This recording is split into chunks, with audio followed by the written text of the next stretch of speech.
Hello guys. um, النهارده هكلمكم عن ال interview questions اللي ممكن تقابلوها في أي interview related ب IT. um, help desk, service desk, technical support, or anything like that. So the question will be in English to help the English speakers, and I'm gonna explain it in Arabic. Okay. So the first questions will be, tell us about yourself. This question is very important as your first opportunity to sell yourself as the best candidate for this job. You have to make sure that this answer is tailored to the position at hand, meaning only talk about yourself and the relevance to the position. ده أهم سؤال، اللي هو أنت من الآخر كده بتقول للانترفيور إنك أفضل كانديديت. تمام، فأنت بتقول اسمك، سنك، وبعد كده بتقول الاكسبيرينس والسكيلز والسيرتيفيكيشن اللي معاك اللي هي ريليتد بالجوب فيكنسي دي. تمام.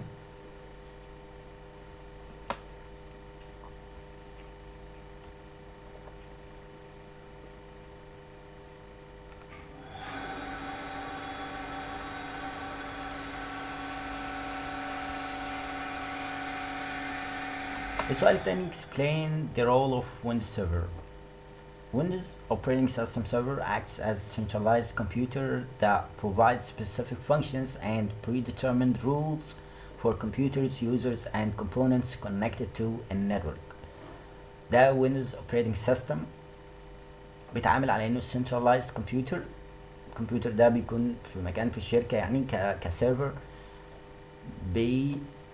مدينا specific functions، بيعمل specific functions. في functions هو بيعملها ما فيش اي سيرفر تاني يقدر يعملها، وبيعمل rules للكمبيوترز واليوزرز وكل المحتويات المتصلة بالشبكة زي printers وهكذا.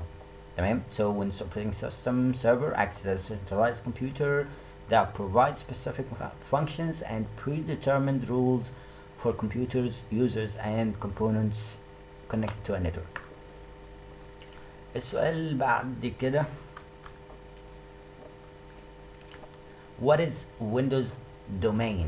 Windows domain provides access to user accounts, computers, printers, and security features as part of database controlled by a domain controller. Windows domain ده اللي بيدي الاكسس لليوزر اكاونتس والكمبيوترز والبرينترز، وبيعمل السكيورتي فيتشرز الخواص بتاعت السكيورتي as a part of database controlled كجزء من الداتابيز اللي هي controlled by الدومين كنترولر. في حد اسمه الدومين كنترولر هو اللي بيعمل كنترول لكل الداتا دي. بعد كده بقول لك what is a firewall. ايه هي الفايروول؟ firewall is a filter between two or multiple computer sources. It blocks any incoming or outgoing traffic. Firewalls can be in software or hardware forms. So firewall دي فلتر بيكون بين اتنين او اكتر من computer sources. بيعمل بلوك لاني incoming or outgoing traffic. بيعمل بلوك لاي حاجه جايه او خارجه، اي ترافيك خارجه من الجهاز اللي عندك. تمام. طبعا بيحدد رولز، في حاجات بينفع تشتغل وينفع لا.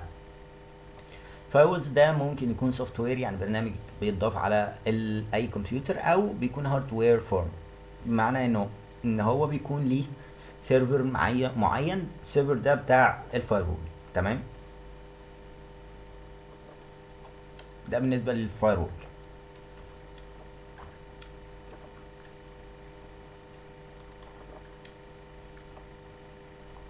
بعد كده what is TCP/IP? TCP is a transmission control protocol that deals with establishing a connection between computers before any data is being sent. In other words, it acts as the highway for data packets being sent back and forth, used by various protocols. For example, HTTP or FTTP.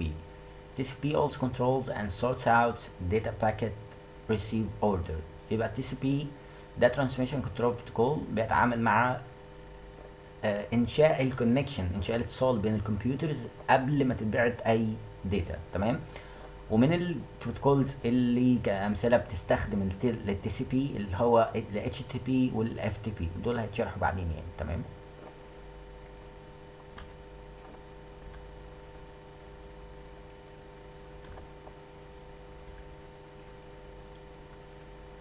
Can you explain the difference between HTTP and HTTPS?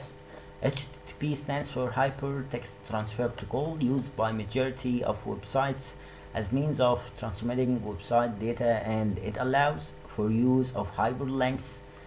This protocol mostly uses TCP port 80.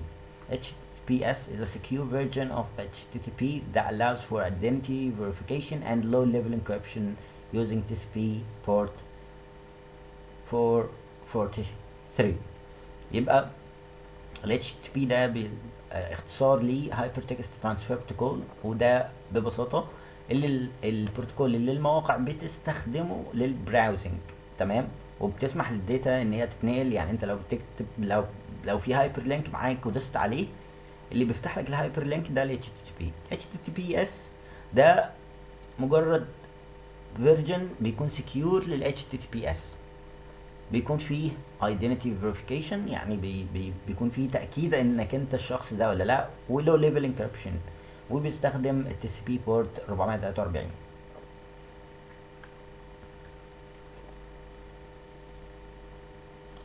What is DNS and which port does it use? DNS stands for Domain Name System, and it's mostly used to interpret domain names into numeric IP address. For example, domain name cosmicnovo.com, its an IP address is 130.130.160.109.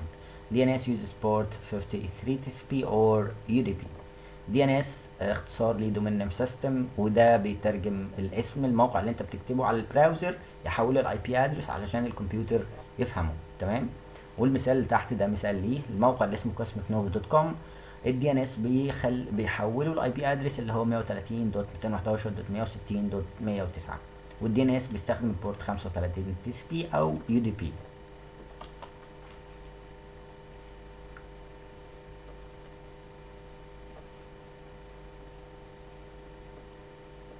How many queries does DNS perform and which ones? ايه الكويريز اللي بيعملها ال DNS؟ DNS can perform two queries, iterative and recursive.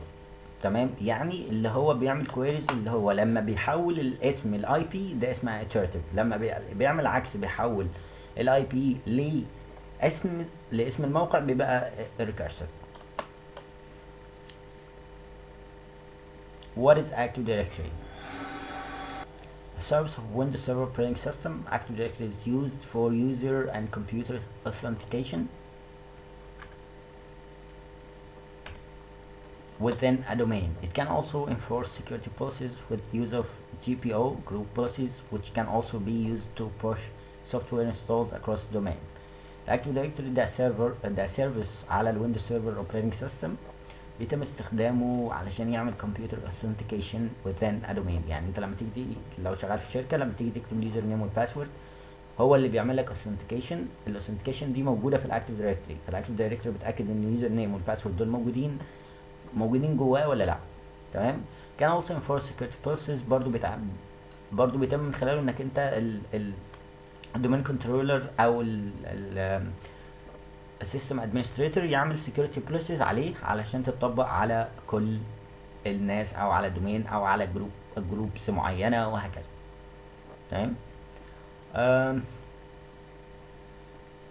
These are the most common interview questions for IT and help desk, IT help desk, IT service desk, technical support and such positions, تمام.